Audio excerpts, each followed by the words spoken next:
اسلامی روایات کے مطابق سب سے پہلے حضرت آدم علیہ السلام نے اللہ کے حکم سے زمین پر کعبہ کی بنیاد رکھی۔ کہا جاتا ہے کہ بیت المعمور فرشتوں کا عبادت خانہ جو 7ویں آسمان پر ہے، کعبہ اس کے عین نیچے اسی جگہ بنایا گیا تھا۔ وقت کے ساتھ ساتھ حضرت آدم علیہ السلام کی تعمیر شدہ عمارت ختم ہو گئی۔ قرآن مجید میں اللہ تعالیٰ سورۃ ال عمران آیت نمبر 96 میں فرماتے ہیں، بے شک سب سے پہلا گھر جو لوگوں کی عبادت کے لیے بنایا گیا وہی ہے جو مکہ میں ہے، برکت والا اور تمام جہان والوں کے لیے ہدایت ہے۔ وقت گزرنے کے ساتھ جب حضرت آدم علیہ السلام کی تعمیر شدہ عمارت ختم ہو گئی تو حضرت ابراہیم علیہ السلام کو اللہ نے حکم دیا کہ وہ اپنے بیٹے حضرت اسماعیل علیہ السلام کے ساتھ کعبہ کی دوبارہ تعمیر کریں۔ حضرت اسماعیل علیہ السلام نے پتھر لانے میں مدد کی جبکہ حضرت ابراہیم علیہ السلام تعمیر میں مصروف رہے۔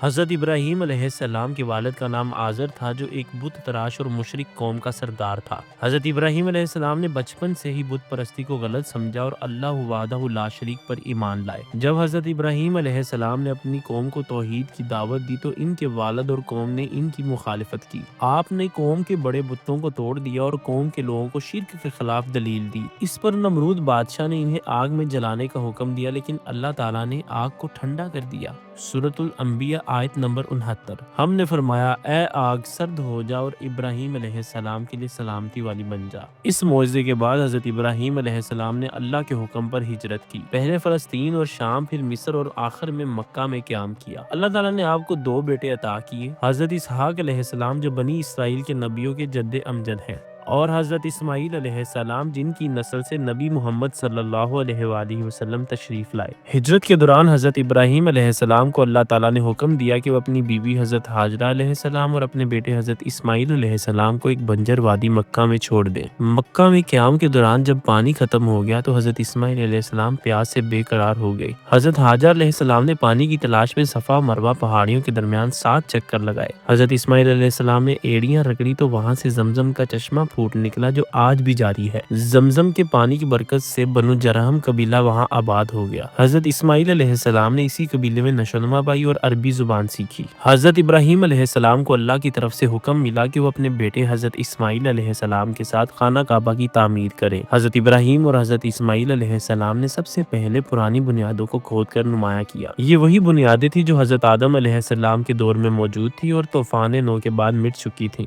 حضرت اسماعیل علیہ السلام پتھر جمع کرتے اور حضرت ابراہیم علیہ السلام انہیں ترتیب سے رکھتے۔ جب دیواریں اونچی ہو گئی تو حضرت ابراہیم علیہ السلام نے مقام ابراہیم پر کھڑے ہو کر دیواروں کو مزید بلند کیا۔ تعمیر کے دوران حضرت جبرائیل علیہ السلام جنت سے حجر اسود لے کر آئے جو حضرت ابراہیم علیہ السلام نے کعبہ کے ایک کونے میں نصب کیا۔ حجر اسود ابتدا میں سفید تھا مگر بعد میں لوگوں کے گناہوں کی وجہ سے سیاہ ہو گیا۔ جب خانہ کعبہ مکمل ہو گیا تو حضرت ابراہیم علیہ السلام اور حضرت اسماعیل علیہ السلام نے اللہ سے کئی دعائیں کی۔ سورۃ البقرہ آیت 127۔ اے ہمارے رب ہم سے قبول فرما، بے شک تو ہی سننے والا اور جاننے والا ہے۔ البقرہ آیت 128۔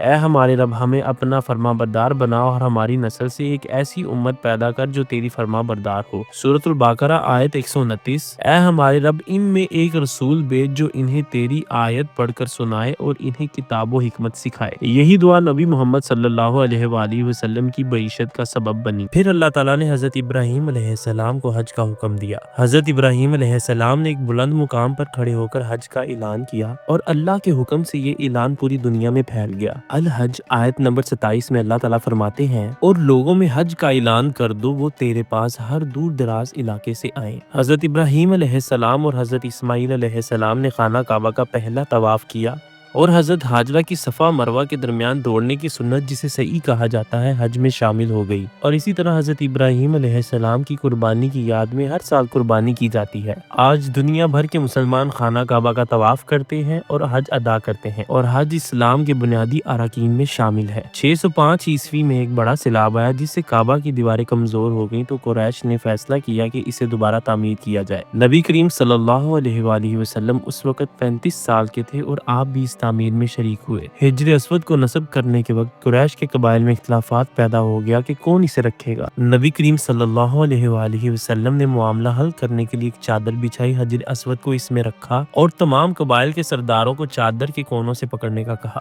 جب چادر حجر اسود کی جگہ تک پہنچ گئی تو نبی کریم صلی اللہ علیہ وآلہ وسلم نے خود حجر اسود کو اپنے ہاتھوں سے نصب فرمایا۔ قریش نے اس وقت کے مالی وسائل کی کمی کی وجہ سے خانہ کعبہ کے ایک حصے کو شامل نہیں کیا بلکہ اسے باہر تعمیر رکھا جسے حتیم کہتے ہیں۔ 683 عیسوی میں ایک جنگ میں خانہ کعبہ کا نقصان پہنچا تو حضرت عبداللہ بن زبیر رضی اللہ تعالیٰ عنہ نے اسے دوبارہ تعمیر کیا۔ انہوں نے نبی کریم صلی اللہ علیہ وآلہ وسلم کی خواہش کے مطابق حتیم کو شامل کر کے 2 دروازے بنا دیے۔ اموی خلیفہ عبد الملک بن مروان نے عبداللہ بن زبیر کی تعمیر کو منسوخ کر کے اسے قریش کے ڈیزائن پر دوبارہ تعمیر کروا دیا، یعنی حتیم کو باہر کر دیا اور ایک دروازہ بند کر دیا۔ عباسی، عثمانی اور سعودی حکومتوں نے مختلف ادوار میں تعزین و آزمائش کی مگر اصل ساخت نہیں بدلی۔ آج کعبہ کا دروازہ خالص سونے کا ہے اور اس کے ارد گرد جدید ترین سنگ مرمر لگایا گیا ہے۔ نبی کریم صلی اللہ علیہ وآلہ وسلم اور صحابہ کرام شروع میں بیت المقدس مسجد الاقصی کی طرف رخ کر کے نماز پڑھتے تھے، کیونکہ یہی قبلہ حضرت موسیٰ علیہ السلام اور دیگر انبیاء کا تھا۔